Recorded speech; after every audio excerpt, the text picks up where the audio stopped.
Hey everyone, RevRush here. Today we're going to be doing one of our final battles in this series for this team, for the Dance of Shards team, in our team battling in our first segment of this, and we're just going to jump right on in it. I'm in the bottom left hand corner as RevRush, so I send out my Mamoswine and a Clefairy against his Manectric and his Politoed. His Politoed brings out the rain, and his Mega Manectric can indeed hurt me with an Intimidate, but with the Choice Band I am still pretty strong. So I'm going to protect my Clefairy, and then I'm going to Earthquake, and with Friend Guard, that Flamethrower does very little damage. An Earthquake from my banded Mamoswine is enough to take down the Manectric, and with a crit hit, get the Politoed right down to like 3 health, but he activates the Sitrus Berry. He tries to Swagger my protected Clefairy, which is fine, you know, it was protected. I'm going to use Follow Me, and then let Clefairy take a little bit of damage while I hurt the Metagross, and take out the Politoed, who was my main target, because I didn't want to get scalded by it. He Meteor Mashes my Clefairy with a crit hit, and that's fine. Clefairy had served his purpose. I wanted to protect, and take down that Manectric. Now that I have a Ferrothorn, I'm going to protect the Blaziken is going to protect, it always does, you know, speed boost. I protect my Ferrothorn and go for my own Earthquake. And that's enough to take down the Metagross. I guess it wasn't a Bullet Punch Metagross, which would have actually done quite a bit of damage to me. His Blaziken does get that speed boost off, and he Flare Blitz, and surprisingly enough, it really doesn't do that much damage to my Mamoswine. He hurts himself more, and then I Earthquake my own Ferrothorn and take out my own Blaziken. And that's one of the few examples where Earthquaking yourself can actually be beneficial. Now we jump into another battle here. This one's a tougher one. He sends out his Excadrill and his Tyranitar from the start, and I bring out my Sableye and my Ferrothorn. Here I'm hoping to get some burns off on his Pokemon so that I can, you know, pretty much incapacitate his Pokemon on his team. I get a Will-O-Wisp on his Excadrill, and he lets off an Earthquake, which does very minimal damage to my Sableye, and the burn starts to slowly chip away at him, while the Leftovers takes a little bit of health from my Sableye. But actually, that wasn't burn damage, it was his Life Orb. It's a Life Orbed Excadrill. Now his Rotom Heat's out, which is kind of bad for me, because it does a little more damage, and it can definitely take down this guy in one hit. And that Gyro Ball was, I don't know if it's meant for a switch in, I don't know what he withdrew, yeah. So it was meant for the Charizard, which would have done quite a bit more damage. So for now, I'm going to just recover up my Sableye while I protect and kind of stall with Ferrothorn for a turn. That Excadrill is still hurting me quite a bit with those Earthquakes, even with the fact that it is burned. It's just a strong Pokemon, especially in the sands, with the Sandstorm going on. It really does help out a Pokemon like Excadrill. I'm going to switch out the Ferrothorn, and I realize I didn't really bring many good choices here, so I'm going to recover the Sableye to get my health back. While he goes for an Iron Head, he switches up his strategy, going for an Iron Head and a Thunderbolt to take down my Sableye in one hit, which is unfortunate for me because I still needed to burn that Tyranitar to really get me an advantage here. So now I'm stuck with a Mamoswine and a Charizard against his Rotom Heat and an Excadrill. He Earthquakes, which does a minimal amount of damage to my Mamoswine, and it actually hurts my Charizard because when Charizard Mega Evolves, he's no longer flying, especially if he's X. I get the Rock Slide off, which is what I wanted to, and I take down that Excadrill. I get a very lucky flinch here because an Overheat from that Rotom Heat would have probably really hurt my Mamoswine. Now our Gardevoir comes out, which is not the best news to see ever. I'm going to Flare Blitz that Gardevoir after boosting my stats up, and I'm able to take down that Gardevoir in one hit thanks to my Dragon Dance. He overheats my Mamoswine as my Rock Slide unfortunately avoids the Rotom Heat this time, you know. I get a flinch, and I miss, you know. Fair's fair. Now his Tyranitar and Rotom Heat are out, so I'm going to go ahead and Dragon Claw that Rotom Heat to get it off the field, and try to Gyro Ball the Tyranitar target. Luckily for me, I barely survive that Sandstorm damage and get a good Dragon Claw off on the Tyranitar. Well, it goes for a Power Up Punch, which is honestly fine because it hurts him more because it activates his Rocky Helmet and my Iron Barbs. And one Gyro Ball is enough to take it down, so even though he tried to boost up his stats, it didn't work in his favor. Next up is one where we face a more common meta team, and things don't seem to go so well here. I'm going to bring out my Sableye and my Mamoswine, who's always a good choice if the Salamence were to stay in, because I could still Ice Shard and take down the Salamence with usually a one-hit KO. He switches out a Tyranitar for the Gastrodon, and he switches out a Salamence for a Porygon 2, a very bulky Pokemon that can be a huge pain to try to take down if you don't have an item like Knockoff, because it really does do a lot of damage. I tried to get a burn on what was the Tyranitar spot, and now it's Gastrodon's burn but we're against a Porygon 2 who, with the use of its ability, boosted its own special attack. I'm going to taunt the Porygon 2 in case of a Trick Room while I get Ice Beamed with my Ferrothorn. And he does go for that Trick Room there. And everyone gets slowly buffeted from the damage. But that Porygon 2 is still a very bulky Pokemon with the capability of Recover. And now his Salamence goes for an Intimidate, which does hurt my Ferrothorn. And I go for a Shadow Ball expecting a switch. Unfortunately, I do not. And a Power Whip that was meant for the Gastrodon, so it's really a bad turn overall for me because my Ferrothorn is now intimidated and my Sableye is not doing so hot. Now Salamence is going to come on out. Mega Salamence. I'm going to protect. I'm going to try to get a burn off on that Salamence, anticipating a physical attacking Salamence, but unfortunately for me, it's a special attacking. While his Ice Beam does a lot of damage to my poor Sableye, taking it right out, leaving me in a much worse position than I was before. Because now the Porygon 2's taunt's over, but he's not going to obviously use Trick Room. I'm going to get an Ice Shard off on that Salamence, at least KOing it, while he goes for another Ice Beam onto my Ferrothorn. Luckily, Ferrothorn doesn't stay frozen in ice, and I'm able to get a Leech Seed off to get some health back. His Tyranitar is going to come out next, and I protect, and I believe I tried to go for damage onto that Porygon 2. They get a little bit of damage there while he goes for a low kick, and with that crit hit, takes that Mamoswine right out of the picture. So now I'm kind of really in a unfortunate situation, because even though I'm sapping some health from the Porygon 2, it's not enough to really do much. I'm going to bring this Charizard out, and he switches out his stat to bring back out the Gastrodon, which is a much better choice against any sort of Charizard, even if it's X. I try to double protect here and try to survive, while in retrospect, a attack on the Porygon 2 would have been a much better idea to take down the Porygon 2 and prevent it. Like I could have just went for like a Dragon Claw or something. But now I'm going to protect here. I'm not sure what I was exactly thinking during this battle, but the Porygon 2 is now Trick Roomed, so the Trick Room's dimensions are up. So the Gastrodon and the Tyranitar are both much slower than my now boosted Charizard X. I'm going to get an Earth Power and a Rock Slide, which is the crit was unnecessary, but the Charizard goes down to the well-played strategy because I didn't play my best there, and that Trick Room really did mess me up in the end. We're gonna reset that and go ahead and start right here. He's gonna send out his Dusknoir and an Explat. I can obviously tell it's a sort of almost Trick Room team. So I'm gonna send up my Sableye and my Mega Charizard X. And Dusknoir has a cool ability in its Frisk where it can check my abilities and my items, and it really does help. We find out that his Dusknoir does not have a Eviolite, but instead has a Mental Herb, which is very neat to have for his Dusknoir.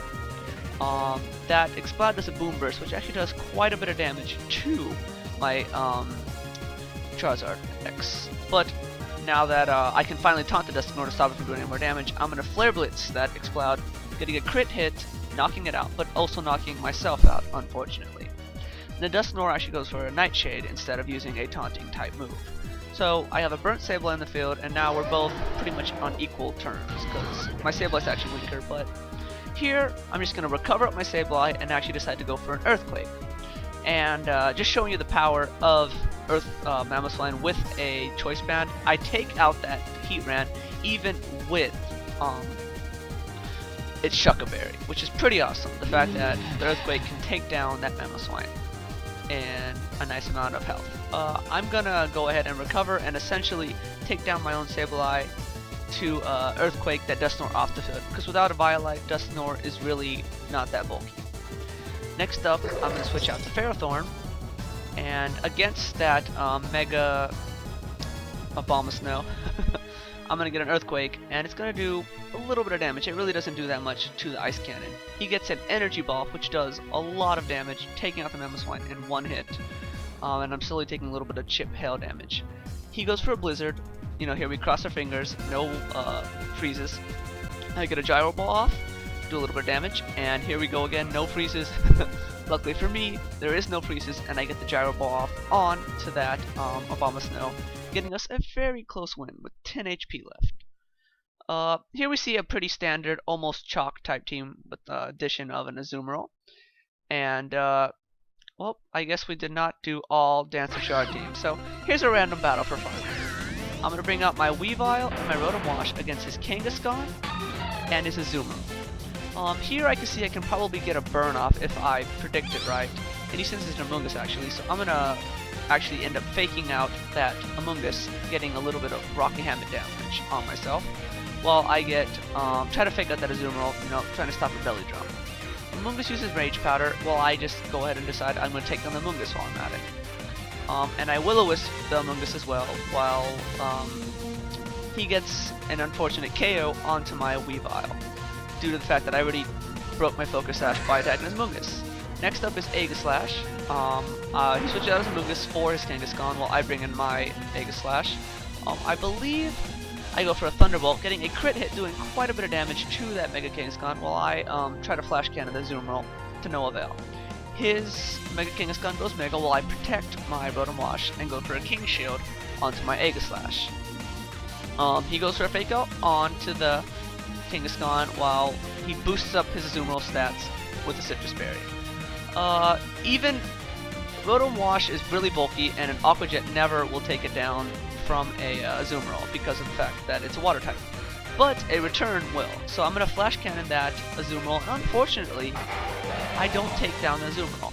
Knowing my Hydreigon is faster, with that Aqua Jet, obviously not, I actually decide to just attack the Mega Kangaskhan, take it out, and then go for another Flash Cannon. So luckily for me, I survived the Aqua Jet, taking down the Hydreigon, and leaving me against a Heatran and an Amoonguss, a Burn Amoonguss, who has a little bit more health.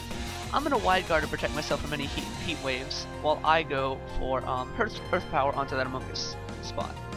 And thanks to the Wide Guard, I'm able to protect myself from that heat wave and not take any damage, while Amoonguss slowly takes down a little bit of health. I King Shield here, and fail because I tried to Wide Guard last turn, and he Rage Powders again, while I Earth Power the Amoonguss.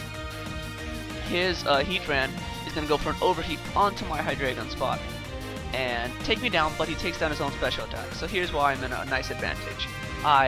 He Heat Waves me, activates my weakness policy, and I just get a free Shadow Ball of Demise down and take down that Heatran on this random battle in the Dance of Shards.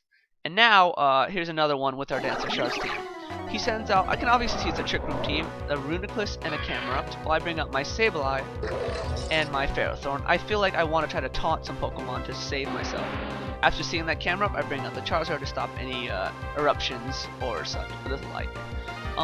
Another Pokemon that unfortunately has a Mental Herb is the Reuniclus, and he Ancient Powers my Sableye spot, while skill swapping me to give me Overcoat and him Prankster, which is interesting. So now I don't have the, priority anymore when it comes to like non-attacking moves. I Dragon Claw that Camerupt, just trying to do some damage, while I get a special defense drop onto that Reuniclus, and I get Earth Powered by that Mega Camerupt, who's a very strong offensive threat, honestly, and it just takes down my Camerupt in one hit.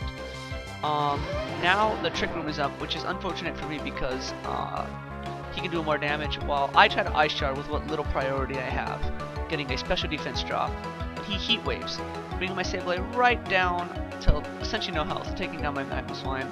I Shadow Ball the Camerupt in anticipation of the Ice Shard not working. I at least can take down that Mega Camerupt, while I am 2 Pokemon down to a Abomasnow and Reuniclus against my Sableye and Ferrothorn. He skill swaps, and I now acquire Prankster with my Ferrothorn, while I Gyro Ball that Abomasnow because in the Trick Room setting, my Ferrothorn is the fastest Pokemon.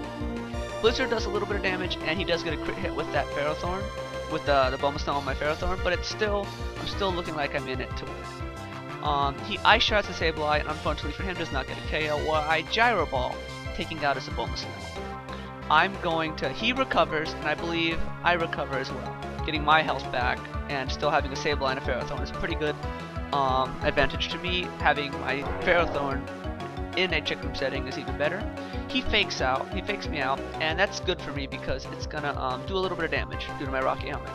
And he tries to Psychic my Ferrothorn, and just you can see the bulkiness of the Ferrothorn. Well, I go for a Burn on the Hariyama, as I would rather not, take any damage from that Hariyama, who's obviously going to be a physical attacker. Hariyama gets a Helping Hand, uses Helping Hand, which is really weird. I never saw that before. And I go for a Shadow Ball onto that Reuniclus spot. He actually goes for a Psychic target onto my Ferrothorn, who still not dead yet. Luckily for me, we're all getting buffeted slowly by the hail, but Leftovers is bringing back a little bit of my health, while we see the Hariyama take a Sitrus Berry and bring back his health. with that special defense drop, a Shadow Ball is going to be able to take down the Moonblast now that the Trick Room's over, while he knocks off my Ferrothorn. And now we're stuck against a Bird Panorama, and which is fine with me, honestly. He can't do too many attacks to me. I'm going to Shadow Ball that Harama, while I believe he goes for a knockoff, doing a decent amount of damage to my Sableye. He's going to burn, and since I know I'm faster, I was going to Shadow Ball in this last turn and try to take him out. But that wasn't necessary. So now, the final verdict on this team. Overall, the Dance of Shards team was a pretty tough team to use. I only highlighted a lot of good battles in this, but my overall consensus with it on Pokemon Showdown was that I got as many wins as many losses I had, because it's really hard to stop a lot of the common threats that that is 6 today, Porygon 2, Tyranitar, Excadrill, Mega Kingston. A lot of these threats are really hard to stop, especially when they predict what I'm going to do and switch out.